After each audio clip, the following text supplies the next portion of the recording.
반갑습니다. 네, 저는 오늘 레바시 2회 사회를 맡은 KT의 김지용 책임연구원입니다. 반갑습니다.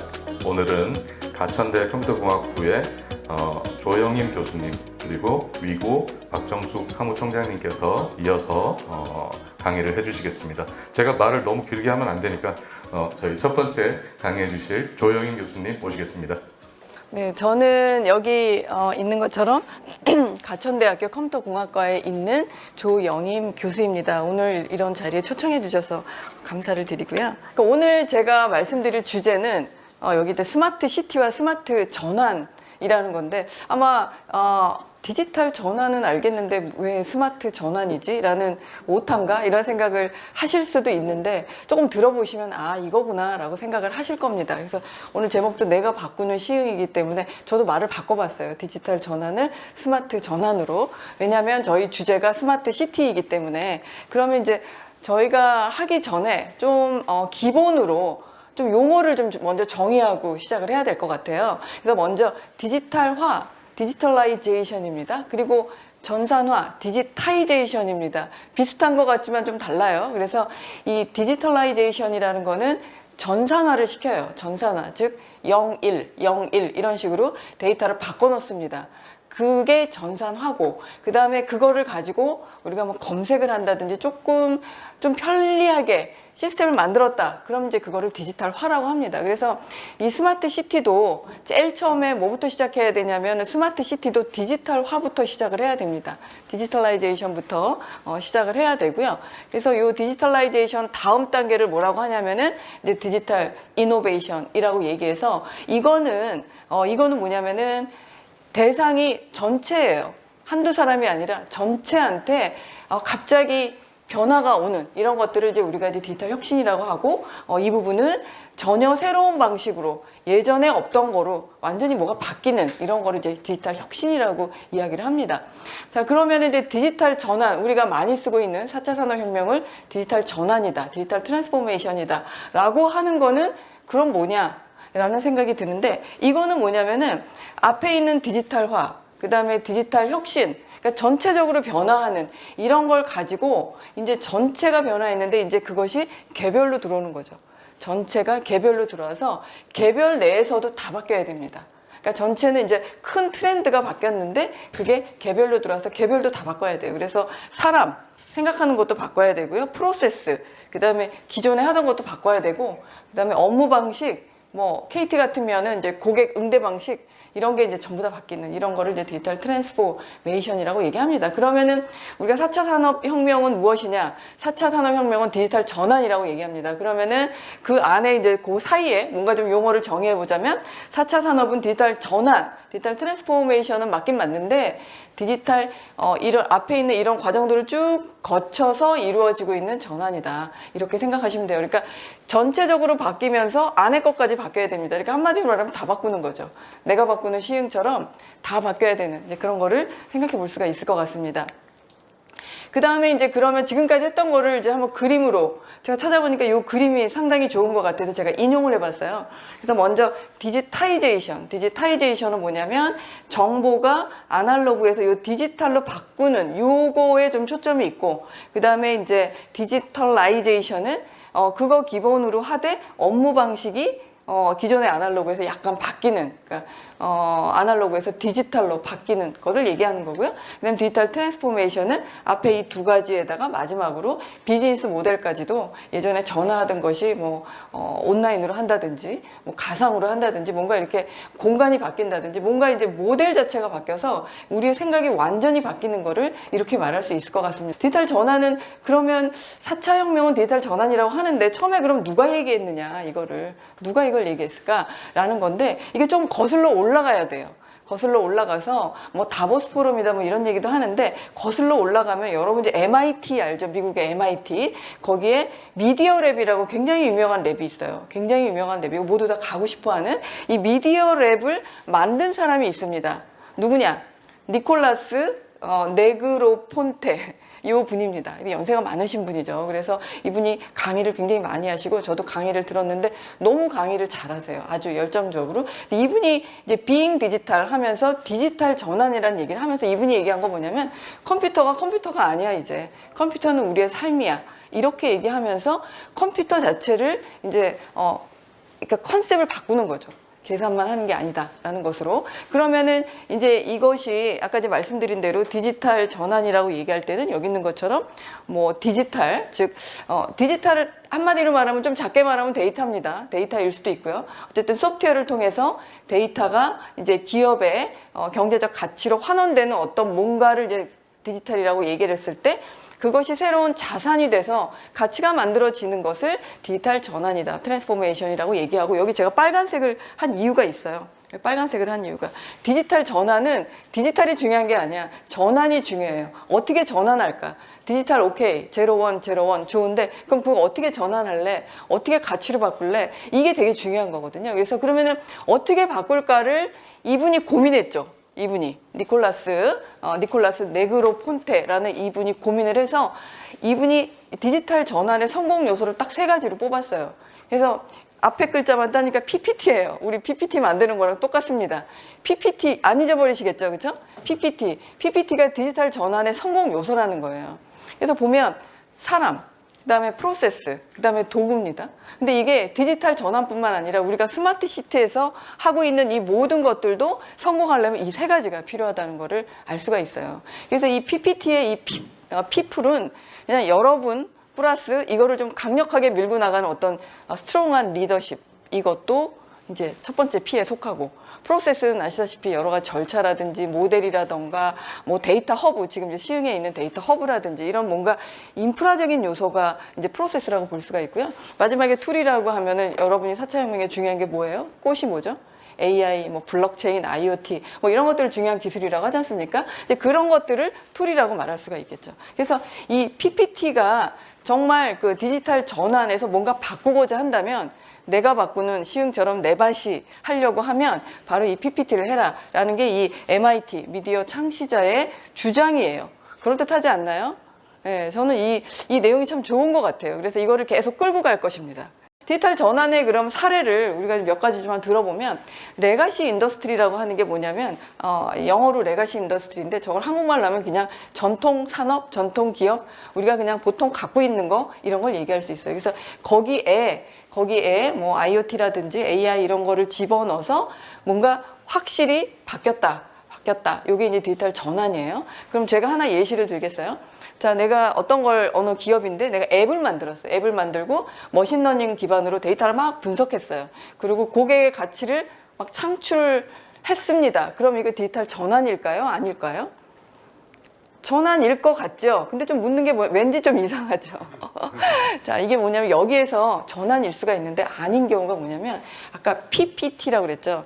그러니까 people, process, 그 다음에 툴인데, 프로세스와 툴은 된 것 같은데 이 people 입장에서 조금, 그러니까 여기서 지금 얘기하고자 하는 거는 people이 사용자를 얘기하기도 하지만 이거를 강력하게 추진하는 어떤 의지 또는 뭐 리더십, 디지털 전환을 우리가 하자라는 이런 어떤 의지, 이런 것들을 더 P로 보거든요. 아까 그 니콜라스 네그로폰테 그 MIT 창시자. 그래서 여기서 약간 퀘스천 마크가 이게 정말 그 기업에서 정말 이거를 뭐 생존 가치라고 하면 좀 그렇지만은 이거를 정말 의미 있게 내가 개발해서 정말 쓸 거냐 아니면 그냥 해본 거냐에 따라서 디지털 전환일 수도 있고 아닐 수도 있습니다. 조금 약간 왔다 갔다 하죠. 자, 그럼 디지털 전환의 그럼 성공적인 사례를 우리가 스타벅스에서 많이 들고 있어요. 우리 스벅 싫어하는 사람 없죠, 그렇죠? 여기서 보면 아까처럼 다 돼 있어요. 아까 조금 전에 예제랑 똑같은데 여기에 특징이 뭐냐면 하워드 슐츠라는 이 CEO가 강력하게 밀고 나갔다는 겁니다.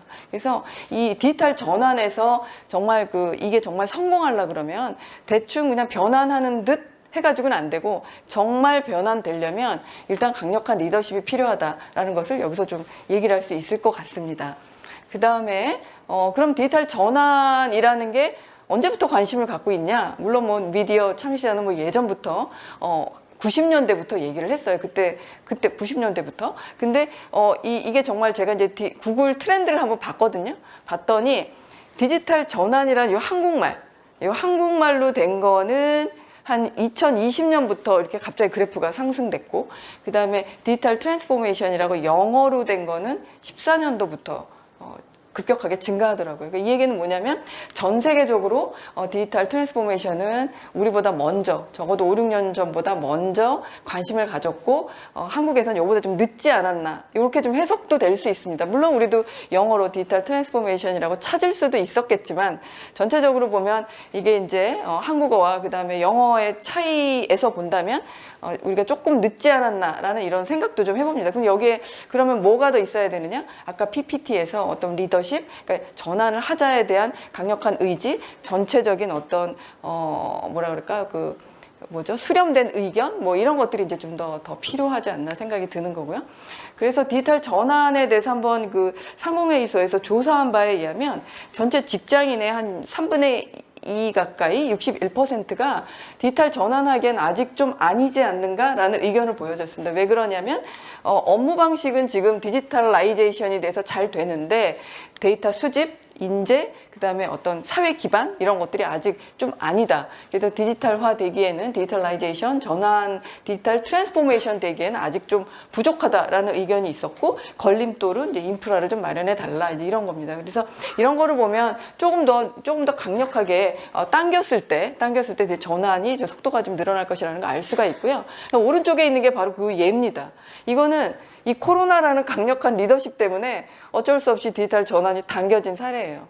그래서 좀 빨리 오긴 했지만 그래도 우리가 적응해서 잘 살고 있지 않습니까? 어차피 올 거였는데 조금 더 강력하게, 그리고 조금 더 타이트하게 지금 되고 있지 않습니까? 그러니까 만약에 이게 코로나가 아니었다면 디지털 전환 하긴 해야지 하고 이제 슬슬 왔겠죠. 그런데 이 코로나라는 강력한 리더십 때문에 빨리, 그리고 더 견고하게, 더 강하게 올 수밖에 없는 그런 겁니다. 바로 이와 같이 조금 뭔가 이런 것들이 디지털 전환에서 필요하다는 것이고요. 그럼 4차 산업 얘기를 안 할 수가 없어요. 4차 산업이 이제 디지털 트랜스포메이션이라고 우리가 본다면 쭉 1, 2, 3차는 됐는데 4차 산업의 핵심은 여기 인공지능이에요. 그러니까 아까 IoT도 있지만 4차 산업은 누가 뭐래도 인공지능입니다. 4차 산업과 인공지능은 뗄래야 뗄 수 없는 관계예요. 자, 보면 이거를 보면 더 알 수 있는데, 자, 우리 도시, 우리가 이제 오늘 주제가 스마트 시티니까 도시를 한번 봅시다. 도시. 그럼 이제 90년대부터 이제 2020년을 중심으로 뭔가 바뀌어요.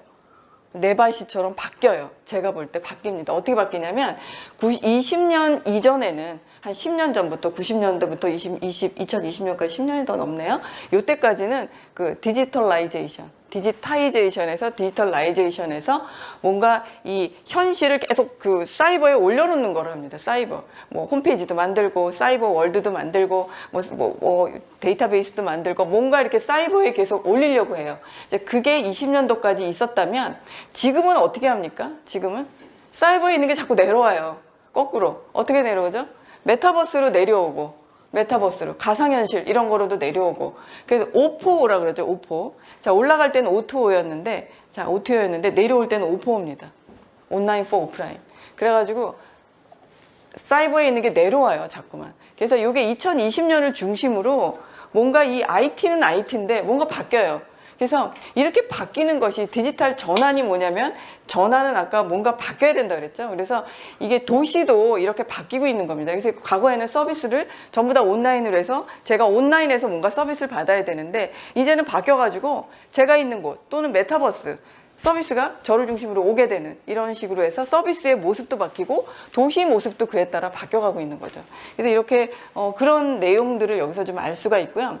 그러면 이제 스마트 시티가 뭐냐라는 걸 한번 좀 생각을 해보겠습니다. 스마트 시티는 뭘까? 자, 데피니션이 200가지가 넘어요. 네, 여기 KT에서 너무나 잘 아실 겁니다. 오신 분들 스마트 시티가 뭐라고 생각하세요? 스마트 시티 하면 대부분 데이터를 많이 얘기하십니다. 물론 데이터가 매우 중요하죠. 왜냐하면 데이터가 없이는 4차 산업에 중요한 인공지능이 돌아가질 않습니다. 인공지능은 데이터가 없으면 안 돌아가요. 명백히. 그러니까 스마트 시티는 당연히 데이터가 있어야 됩니다. 그래서 어떤 사람은 스마트 시티를 데이터 드리븐 시티다 이렇게 얘기하는데, 저거 굉장히 협의의 의미라고 저는 생각을 해요. 그래서 이제 그러면은 데이터가 결국은 이제 이 스마트 시티라고 할 때는 조금 더 우리가 좀 넓게 생각을 한다면 얘는 도시의 정보를 수집하는 인프라로 시흥이면 시흥, 이게 이제 전체적으로 도시가 만들어져서 여기서 정보를 수집해서 어떤 식으로든 우리가 서비스를 하기 위한 인프라다. 그래서 그게 스마트 시티다. 이렇게 이제 얘기를 하는 거죠. 그래서 인프라, 데이터, 서비스 이런 거로 이루어졌다라고 이렇게 보기도 합니다. 자, 그러면 이제 스마트 시티라는 건데 제가 조금 더 근본적으로 들어가 보겠습니다.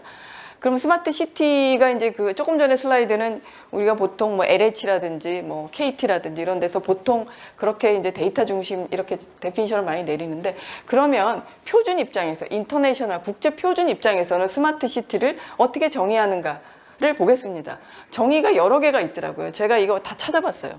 스마트 팩토리, 스마트 트랜스포메이션 쫙 있어요. 그래서 제가 스마트 시티 플래닝, 스마트 요게 조금 관련이 되는 것 같아서 세 개를 한번 원문 그대로 갖고 왔어요. 그러면은 자, 스마트 시티라는 거는 ISO IEC 30182에 지금 데피니션이 나와 있는데 요게 이렇게 지금 돼 있습니다. 저게 의역도 번역이 잘 안 돼요. 우리나라로 번역하면 되게 이상하게 말이 됩니다.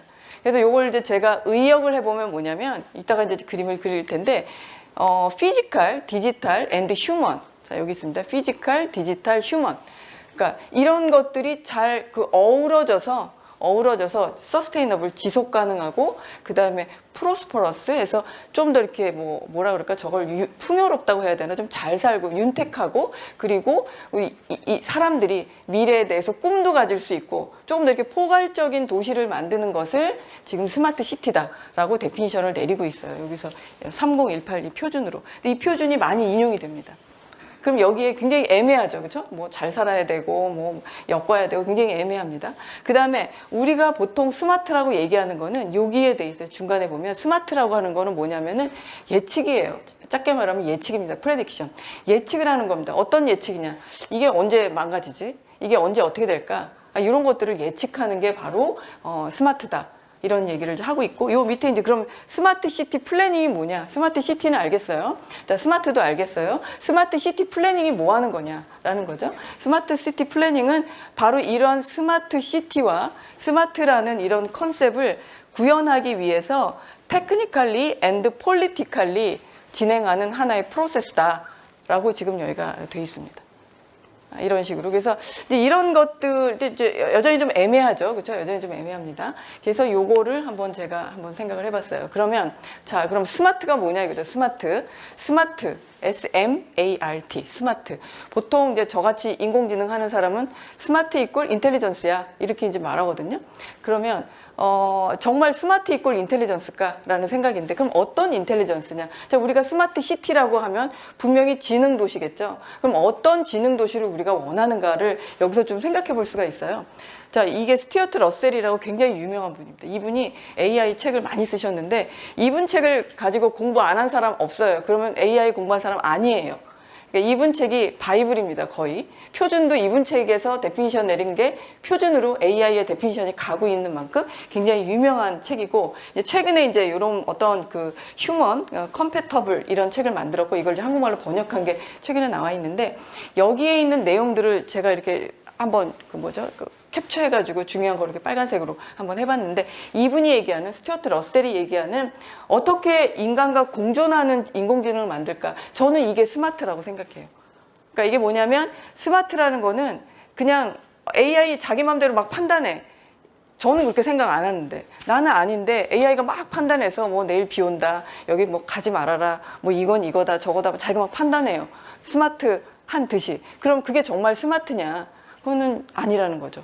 이분이 얘기하는 거는 스마트라는 거 뭐냐면 앞으로 초인적 지능이죠. 앞으로 초인적 지능. 그러니까 앞으로 인공지능의 끝은 예측하기도 어렵습니다. 어디까지 갈지. 근데 그렇게 갈 텐데 그러면 계속 스마트라는 용어를 계속 우리가 많이 쓸 텐데, 자, 스마트가 뭔지를 이분이 짚어줬고요. 그게 스마트 시티, 스마트 교통, 스마트 환경 다 적용이 됩니다. 이분이 말하는 스마트는 뭐냐? 우리가 생각한 대로 기계가 좀 해줬을 때 우리는 스마트라고 본다는 거죠, 인간이. 왜냐하면 그렇게 좀 신뢰를 우리가 가졌을 때, 신뢰를 가졌을 때 그걸 이제 스마트라고 우리가 본다라는 거죠. 그래서 기계가 어떤 행동을 하거나 AI, 여기서 기계라는 건 AI가 탑재된, AI 기능이 탑재된 어떤 머신, 컴퓨터 이런 걸 얘기할 수가, 아니면 어떤 시스템. 자, 그래서 거기에서 이제 거기서 답이 나올 때 보니까 내가 생각해도 그럴 것 같아. 이거는 믿을만해. 이랬을 때 우리는 그걸 스마트하다라고 보고 우리랑 공존하는 거죠. 자, 제가 어제도 이거 영상들을 많이 봤는데요. 앞으로 인공지능은 인간하고 많이 이렇게 공존하면서 생활한다고 합니다. 그럼 그 공존할 때 나는 이렇게 생각하는데 인공지능은 계속 이렇게 생각해. 그럼 이게 공존이 돼요? 공존하다가 맙니다. 우리 친구도 나랑 좋은 얘기하고 나랑 대화가 돼야 오래가지, 대화가 안 되면 안 만나잖아요. 마찬가지예요. 그래서 인공지능도 마찬가지로 저하고 공존이 돼야 얘가 오래가거든요. 자, 그러면 제가 한번 여러분한테 질문을 드리겠습니다. 행복하다라는 것을, 우리 인간은 행복하다라는 것은 우리 이제 생각이 있어요. 행복한 걸 제가 뭔가를 찾아봤더니 뭐 여러 사전이 데피니션이 있겠지만 대략적으로 행복하면 우리가 원하는 게 잘 만족이 돼서 뭐 이성적인 경지, 뭐 자신이 원하는 욕구 다 만족이 돼서 즐겁고 여유로운 거를 행복이라고 정의하더라고요. 아주 평화롭고 여유로운 상태가 행복이야. 그러면 컴퓨터한테, 제가 물어본 컴퓨터한테 나를 행복하게 해줘. 행복을 좀 구현해. 인류의 행복을 위해서 막 이런 식으로 이제 AI한테 요구를 했어요. 그럼 AI는 어떻게 진행할까요? AI가 막 학습을 해가면서 인류의 행복을 위해서 열심히 갑니다. 어떻게 AI는 진행이 될까요? 자, 제가 이게 어떤 그 의사분들하고 얘기하다가 정말 재미있는 얘기라서 들었는데, 자, 우리의 행복은 그러면 이제 우리가 느낄 때는 이런 만족된 상태인데, 저거의 그 피지컬, 그 바이올로지컬 메커니즘은 어떻게 되냐면, 우리 머릿속에 도파민이라는 물질이 있어요. 신경 전달 물질. 요게 막 나오면 우리는 행복하다고 합니다. 그래서 우리가 행복하다는 게, 만약에 누가 나한테 돈을 많이 줬어. 그래서 막 도파민이 막 나와. 그래서 난 너무너무 행복해. 그러면 행복한 거예요.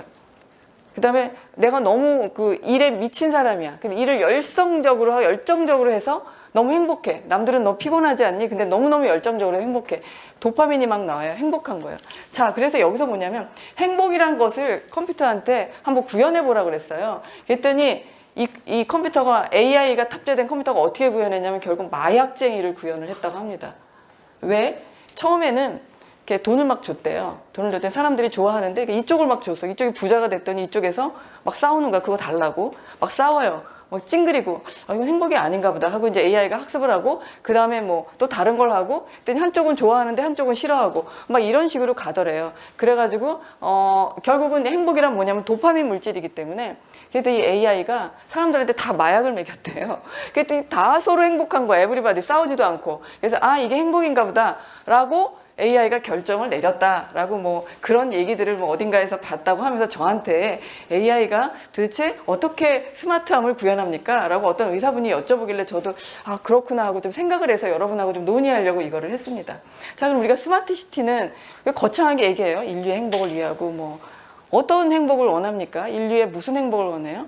한쪽에 돈을 많이 벌어주면 싸울 테고, 그럼 또 안 행복한 거고, 그러면은 결국은 다 마약을 먹여야 될까요? 아니잖아요. 자, 그래서 제가 지금 말씀드리고자 하는 거는 뭐냐면, 이 AI라는 것, 스마트라는 것을 우리가 구현할 때 거창하지만 뭐 인류의 행복, 뭐 삶의 질, 뭐 다 좋은데, 결국은 우리가 하고자 하는 거는 뭐냐면 보편적이라는 거죠. AI는 굉장히 보편적인 겁니다. 그러니까 이쪽은 만족하는데 이쪽은 안 하는 게 아니라 보편적으로 대체적으로 만족하는 어떤 뭔가, 그거를 AI가 구현하는 그 스마트함이라고 저는 이제 정의를 내릴 수가 있어요. 누구 하나는 만족하는데 누구는 아니고, 이거는 아니고 보편적이다. 그럼 이제 보편적인 거를 어떻게 구현할까가 이제 우리가 고민해야 되는 겁니다. 스마트 시티다라고 얘기했을 때 만족하지 않는 사람도 있어요. 만족하는 사람도 있고. 그렇지만 대체적으로 만족하면 그거는 스마트 성공한 것입니다. 대체적으로. 그래서 이 스마트라는 것을 너무 퍼펙트하게 뭐 에브리바디 만족하면 진짜 그건 아까 말씀드린 대로 그 방법밖에 없어요. 근데 왜냐하면 도파민이라는 게 나와야 우리가 행복하기 때문에. 그래서 AI는 우리가 어떻게 행복한지 잘 몰라요. 그러기 때문에 어떤 보편적인, 그래서 보편타당하다는 게 약간 좀 AI가 아닌 듯 생각할 수 있지만, 제가 볼 땐 AI는 보편타당성입니다. 보편타당성. 그렇게 말씀드릴 수 있고, 조금 여러분도 한번 행복을 어떻게 구현할까 생각해 보셨었나요? 혹시? 생각해 보니까 제 말씀이 그럴듯하죠? 네, 그럴듯합니다. 그러면 자, 스마트 시티, 스마트. 자, 스마트는 다보스 포럼에서 어떻게 정의했느냐라고 보면 이렇게 세 가지로 정의했어요. 하이퍼 커넥션, 하이퍼 인텔리전스, 하이퍼 인테그레이션. 이게 스마트래요. 그래서 저런 오른쪽과 같은 그림들을 우리가 스마트 시티라든지 많은 그 여러 자료에서 저런 유사한 그림들이 굉장히 많이 등장합니다. 그래서 스마트 하다는 거는 이 세 가지다.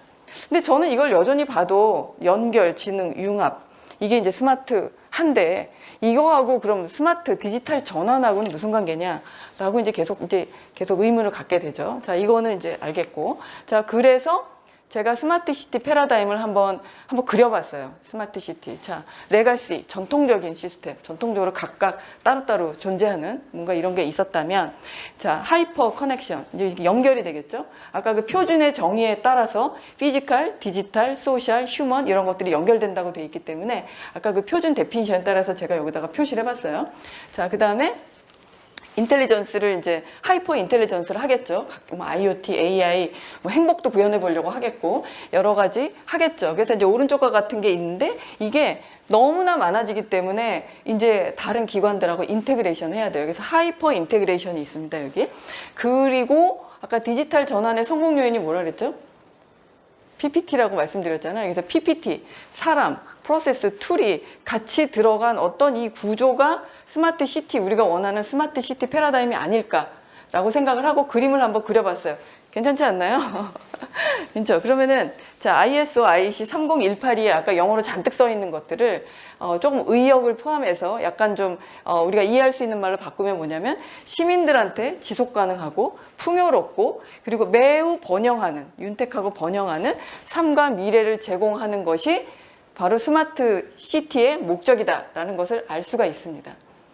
뭐를 통해서 뭐 이렇게 인터커넥션하고 인텔리전스, 인테그레이션 다 하지만 뭐를 통해서 결국은 사람이 참여하고 어떤 프로세스도 바뀌고 도구가 적당하게 잘 융합된 뭐 이런 것들이 어우러지면 정말 우리한테 이런 삶이 있는 미래를 제공할 것이다 라는 생각을 이제 하게 된 거죠. 그래서 저도 이제 스마트 시티를 꽤 오랫동안 했는데 다시 한번 이렇게 좀 돌아보게 됐어요. 스마트 시티가 뭔지부터 시작을 해서 돌아보게 됐고, 그럼 이제 디지털 전환이라는 게 디지털화에서 디지털 전환이라는 걸 앞서서도 얘기했는데, 자, 우리가 스마트 시티를 계속 얘기합니다. 그럼 같은 맥락에서 보면 이거를 디지털 전환의 그 그룹에 넣을 수도 있지만, 물론 그 그룹에 있지만 스마트 시티가 정말 트랜스포메이션 하는 스마트 시티, 아까 조금 전에 말씀드린 대로 인간의 삶을 윤택하게 하고 다 연결되고 뭐 초연결, 뭐 초지능 그게 다 되면서 도시가 완전히 바뀌는 트랜스포메이션에 이제 방점을 딱 찍었다고 하면 요걸 이제 스마트 전환이라고 하면 되지 않을까. 스마트 시티를 디지털 전환의 그 애매모호한 거기에 놓지 말고 아예 스마트 시티로 싹 바뀌어버리는, 내가 바꾸는 시흥처럼 싹 바뀌는 이 뭔가를 스마트 전환이라고 데피니션을 내릴 수가 있을 것 같아요. 그러면 어떻게 전환하고 어떻게, 그러니까 아까 연결합니다. 뭐 연결하고 융합하고 지능 가지고 그거는 스마트의 기본이고, 그 다음에 그거에서 어떻게 전환해서 무엇을 우리한테 무엇을 줄 거고 이런 것들을 이제 고민해야 되는 거죠. 스마트 시티가 전환해서 뭘 할 건데 이제 이게 중요한 거죠. 인프라는 다 돼 있어요. 다 돼 있는데 연결하고 뭐 지능을 갖고 융합 다 돼 있는데 그러면 어떻게 할 건데 무엇을 줄 건데 그 다음에 여기에는 어떤 사람, 어떤 프로세스, 어떤 툴에 의해서 어떻게 바뀌는데 이런 것들이 우리가 관심을 가져야 될 영역입니다. 이게. 근데 이게 어느 시마다 동일하게 있진 않아요. 그래서 지금 이제 시흥이 되면 다른 시도 이제 유사하게 갈 수 있을 것 같은데요. 여기서 피플을 우리가 싱가포르 같은 경우 스마트 네이션, 뭐 그다음에 스마트 시티즈 뭐 이렇게도 부르고, 프로세스는 플랫폼, 서비스 모델, 뭐 거버넌스, 데이터 허브 뭐 이렇게도 얘기를 할 수 있을 것 같고요. 툴은 뭐 AI, 빅데이터, 클라우드, 뭐 블록체인 등등 이런 것들이 하나의 그 툴이 될 수 있을 거라고 생각이 돼요. 그래서 이런 연결이 되고 다 된 다음에 이런 PPT가 잘 적용이 되면, 잘 안착이 되면 저는 스마트가, 시티가 전환이 돼서 정말 시민들한테 어떤 무엇을 어떤 방법으로 잘 제공해 줄 수 있으리라고 생각이 됩니다. 그러면 이제 스마트 전환을 이제 하는데 어떻게 그러면 전환이 이제 그런 전환이 되는 과정에서 그럼 어떤 방향으로 전환될 것인가를 생각했는데 요즘에 이런 그 공간 얘기를 많이 해요. 특히 메타버스 얘기합니다. 그래서 저는 이 메타버스라는 공간이 스마트 시티가 전환되면서 예전엔 메타버스 생각 안 했어요. 그냥 뭐 온라인도 있고 뭐 핸드폰으로 오고 뭐 정보 주고 뭐 그러면 됐는데 이제는 뭐 공간이 새로 뭔가 만들어지거든요. 그러니까 이게 전환이 됐죠. 그렇죠? 전환이 됐어요. 그래서 혁신 공간 창출형으로 스마트 시티가 바뀌어가고 있다. 이렇게 저는 이제 얘기를 할 수가 있을 것 같습니다. 그래서 이 공간을 저는 여기서 강조하고 싶어요. 공간. 그리고 그러면 이제 어디까지 스마트 시티가 갈 거냐 했을 때 이게 각각 따로따로 어프로치를 합니다. 뭐 이거 만들고 저거 만들고 시스템 하나 만들고 둘 만들고 따로따로 만들던 거에서 플랫폼으로 갔다가 이제 전체 홀리스틱한 아주 영적인 존재가 되는 거죠. 이제 도시 전체를 쫙 이렇게 보는 영적인 존재로 도시가 바뀌어가서 스마트 시티 3.0, 4.0, 뭐 N.0까지 가는 거죠. 이렇게 해서 앞으로 이 밑에 거는 이미 지났어요. 패스어웨이 했고 이쪽으로 가고 있습니다. 그래서 전체적으로 도시를 토탈리 보는 이런 관점으로 바뀌어가고 있다라는 거를 알 수가 있고요. 그러면 이제 그 전환 과정을 제가 한번 그림으로 그려봤습니다. 자, 앞에서 우리가 지능이라고 얘기하면 다보스 포럼이 커넥션, 인텔리전스, 인테그레이션이라고 했죠. 그 관점과 그 다음에 스마트라는 용어, 그 다음에 이 스마트라는 거는 사실 가장 스마트한 게 뭐냐면 가장 스마트한 게 뭔 것 같아요? 이 세상에서? 저는 우리 사람이라고 생각해요. 그래서 오가니즘, 생명체, 이게 가장 스마트해요. 미토콘드리아 보이지도 않죠. 그 안에 굉장히 스마트합니다. 제가 스마트하고 보는 이유는 굉장히 커넥션이 돼 있고 인텔리전스, 인테그레이션이 너무너무 잘 돌아가요. 그래서 그런 거를 약간 흉내낸 게 컴퓨터로 보면 OS예요. 인간의 그 오가니즘 있죠? 우리의 그 생명체를 약간 흉내낸 게 OS입니다. 이것저것 다 넣어놔서 잘 돌아가게 했습니다. 그 다음에 그것을 조금 더 약간 뭐 제도화했다 그러나 조금 약간 그런 것은 이제 플랫폼이 되고 그 다음에 그거를 이제 스마트화 시키기 위해서 스마트 트랜스포메이션 컨셉을 가지고 AI, 그 다음에 마지막에 이게 이제 에코시스템으로 가는 거죠. 그래서 이게 여기서부터 쭉 올라가면 이 전체가 이거를 이제 스마트 시티에 적용했을 때 저는 이것이 스마트 트랜스포메이션이다. 그래서 도시 전체를 보는 영적인 존재로 가는 것. 이것을 이제 스마트 시티라고 볼 수 있고 이게 전환되어 가는 과정이다라고 이제 저는 한번 로드맵을 나름대로 그려봤고요. 그리고 그러면 스마트 전환이 이제 됐어요. 아까 스마트 인테그레이션도 되고 지능도 갖고 전환이 딱 되면 그러면 어떻게 바뀔까요? 시흥은 어떻게 바뀔까요? 전환이 됐어. 어떻게 바뀔까요? 자, 이거는 뭐냐면 지금 사람이 어린애가 이제 할아버지 될 정도로 늙어가면서 계속 그냥 들여다보고 공부해야 됩니다. 새로 나오면 공부해야 되고 또 뭐 기기 나오면 공부해야 되고 끝까지 공부해요. 인간이 공부합니다. 저걸 배우려고. 한도 끝도 없어요. 그런데 스마트 전환이 되면 이 기술이 여기서 말하는 기술은 뭐 AI라고 봐도 좋고 뭐 시스템이라고 봐도 좋고요. 스마트 시티라고 봐도 좋고 제가 오히려 인간을 학습합니다. 인간한테 어떻게 줘야 되지? 인간을 행복하게 하려면 어떻게 해야 되지? 이제 그런 식으로 계속 비잉 스마트 되죠. 아까 비잉 디지털이 있었지 않습니까? 이제 비잉 스마트가 되기 위해서 기계가 고민하는 거야. 우리는 고민할 게 없어요. 우리가 고민하던 게 디지털 전환이 되면 얘네가 고민합니다.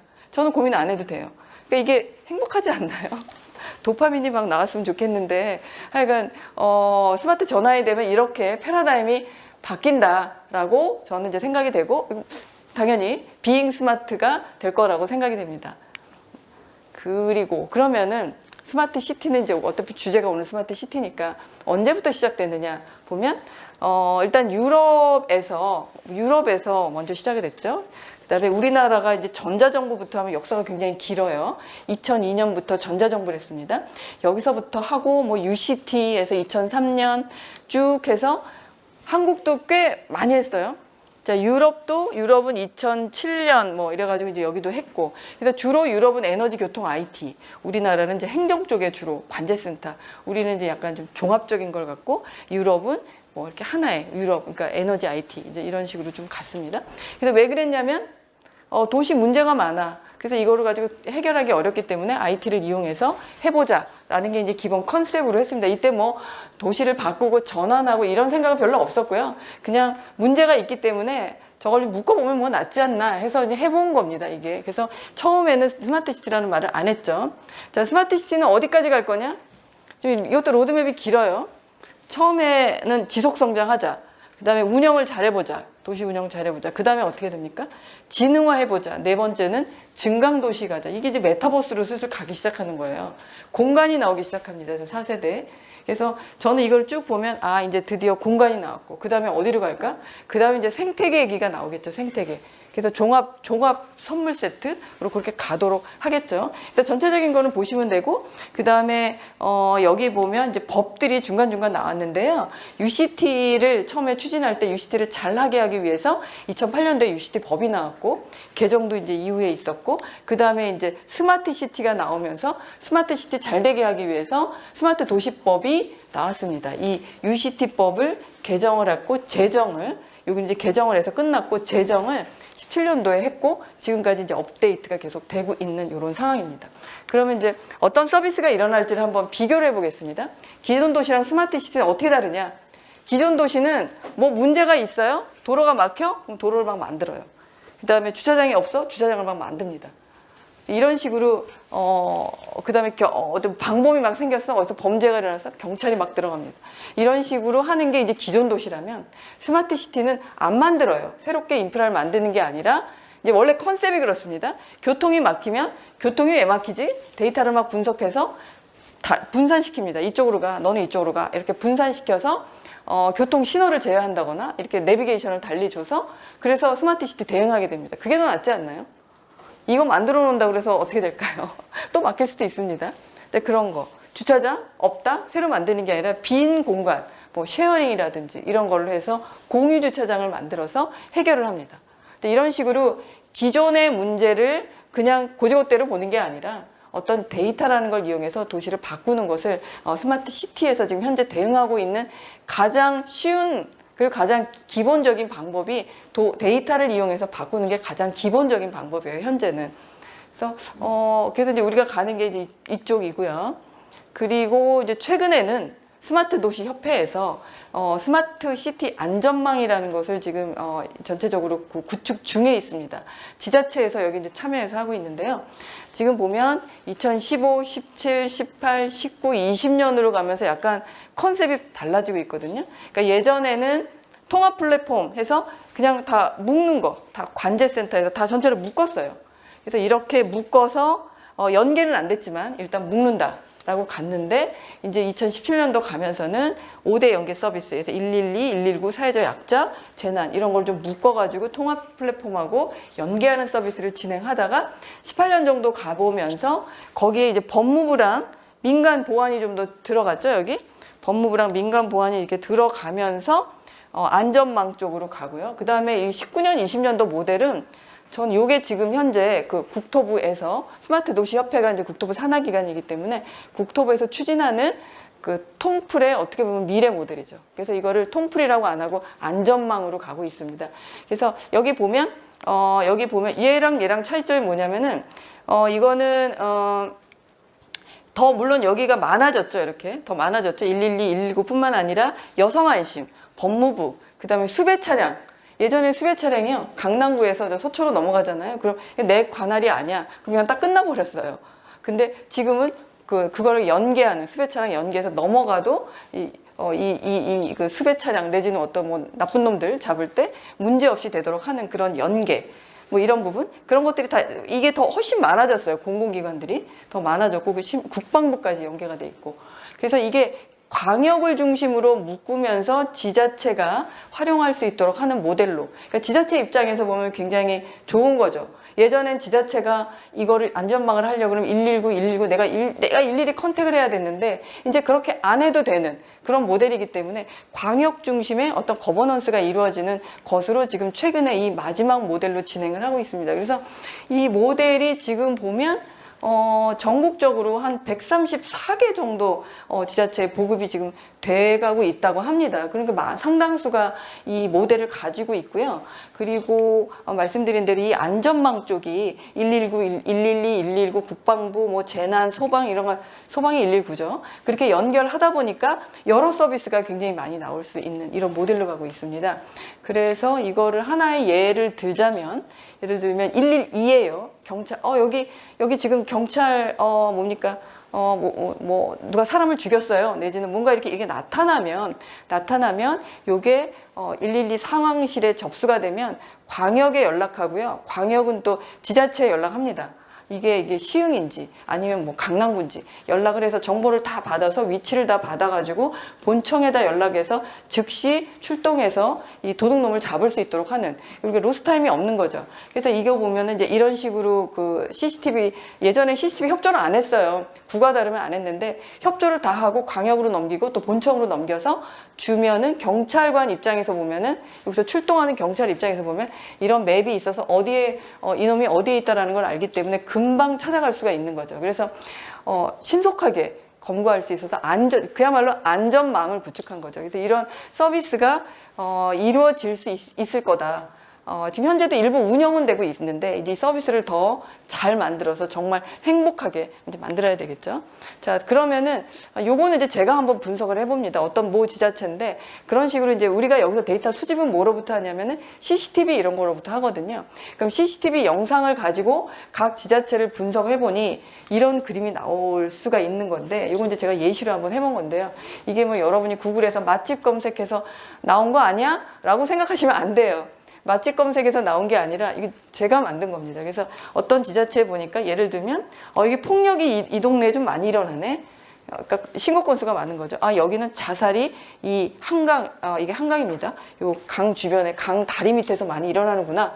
그 다음에 실종 아동은 이쪽 지역에 주로 많구나. 뭐 이런 여러 가지 여러 가지 경제 지수도 생각해 볼 수가 있고 분석할 수가 있는 거예요. 그래서 제가 여기를 딱 찍으면 이런 게 나오고 또 이쪽을 딱 찍으면 이런 게 나오고 뭐 여기 찍으면 이게 나오고 이게 또 오버랩도 되고 이런 식으로 돼서 도시 간의 어떤 그 데이터 분석을 통해 가지고 진짜 안전망을 기반으로 한 도시 이제 스마트 시티가 될 수 있을 것 같고요. 그래서 어떤 지자체를 보면 뭐 이런 식의 이 지자체는 어떤 게 조금 더 관심을 갖고 그 다음에 요것들을 좀 다시 크게 분석한 게 이건데 여기는 또 어떤 게 관심을 갖고, 그래서 지자체마다 관심을 갖고 있는 영역들이 다릅니다. 그럼 지자체마다 다르게 정말 삶의 행복을 주기 위해서 이렇게 서비스를 만들어낼 수가 있지 않을까 생각이 들고요. 그런 거고 또 그다음에 이제 그런 것들은 뭐에 의해서 이루어지냐면 결국은 데이터를 기반으로 하기 때문에 지금 시흥시에서 데이터 바로 여러분 계신 요것이 시티랩이지 않습니까? 그래서 데이터를 여기서 잘 만들면 바로 앞에서 제가 보여드린 건 예시예요. 그건 제가 그냥 예시로 해본 거기 때문에 그 예시와 같은 것들이 정말 실질적으로 일어나서 선순환이 되고 정말 시티랩을 통해서 도시가 잘 운영이 되고 그다음에 이런 데이터들은 또 판매도 할 수 있는 마켓플레이스에서 이용될 수 있는 그런 것이 될 거라고 생각이 돼서 이제 궁극적으로 생태계가 이루어지는데, 결국 데이터 허브는 사실 영국에서 먼저 이루어졌는데 영국보다 지금 우리가 훨씬 더 잘하고 있어요. 사실은. 자, 그리고 데이터 허브는 지금 말씀드린 대로 이제 데이터셋을 어떻게 제공하고 데이터를 생태계 기여를 어떻게 하느냐가 중요하기 때문에 사실 여러분 지금 계신 시흥 시티랩에서 이런 좋은 모델을 만들어서 전국 확산하는 것이 중요한 미션 중에 하나입니다. 사실은. 그래서 이제 이런 것들을 볼 수가 있고, 그리고 데이터 허브가 이제 잘 만들어졌다고 했을 때 또 어떤 서비스가 일어날 수 있느냐. 자, 데이터 허브에 있는 데이터를 가지고 여러 가지 분석을 했더니 그 다음에 예측 AI 알고리즘을 돌렸더니 여기처럼 그러니까 예측을 할 수 있는 거죠. 지금 2022년이지 않습니까? 2024년 8월 달에 이 동네 교통량이 어떻게 될까라는 거를 예측을 해볼 수가 있는 거죠. 그러면 이게 거의 맞아떨어진다는 겁니다. 여러 가지 변수들이 많이 들어가기 때문에. 그래서 미래의 일도 예측할 수 있고, 그래서 도시를 좀 더 합리적으로 운영할 수 있는 그런 기반을 주는 게 데이터 허브다라고 볼 수 있습니다.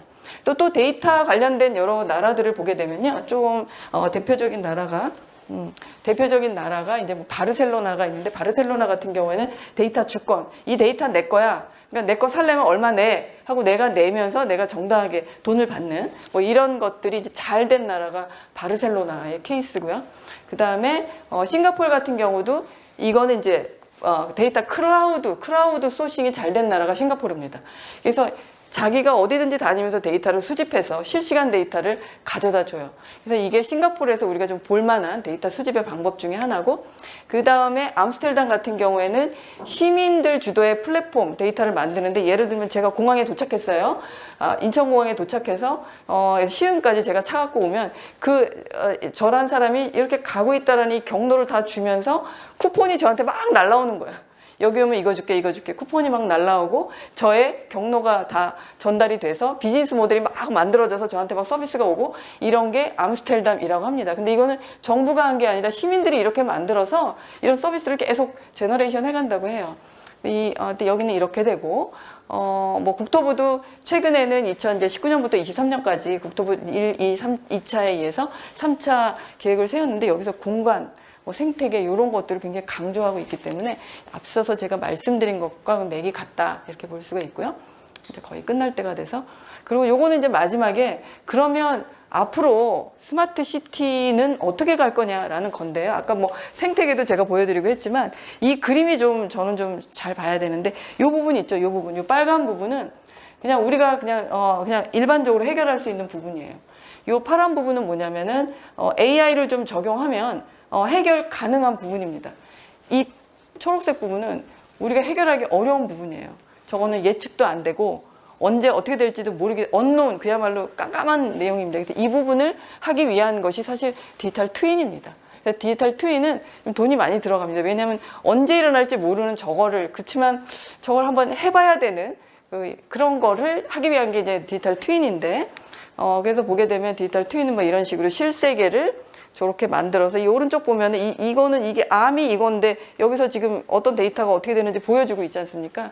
이런 식으로 실세계를 구현하는 것은 이제 디지털 트윈이라고 볼 수 있고 메타버스도 마찬가지로 안 보이는 어떤 영역을 하기 위한 건데 예를 들면 이게 이제 추모공원인데 예전에 이렇게 했는데 이제 저런 데 가서 고인하고 저 피아노 치는 분이 돌아가신 분이에요. 근데 저 플랫폼이 있어요 이미. 리멤버라는 플랫폼인데 우리 명함은 리멤버가 아니라 저 플랫폼 이름이 리멤버예요. 그래서 고인을 추모하면서 고인이 피아노를 평소 잘 치셨나 봐. 이분이 피아노를 막 치는 거야. 그래서 하고 더 나아가서는 이분의 목소리까지 나오죠. 약간 으시시한데 이분의 목소리 녹음된 게 나오는 게 아니라 이분의 그 목소리를 하나의 패턴 인식을 해서 이분이 노래도 하고 뭐 대화도 하고 하는 겁니다. 그래서 이게 실제로 아마존에서는 그걸 특허까지 내고 있어요.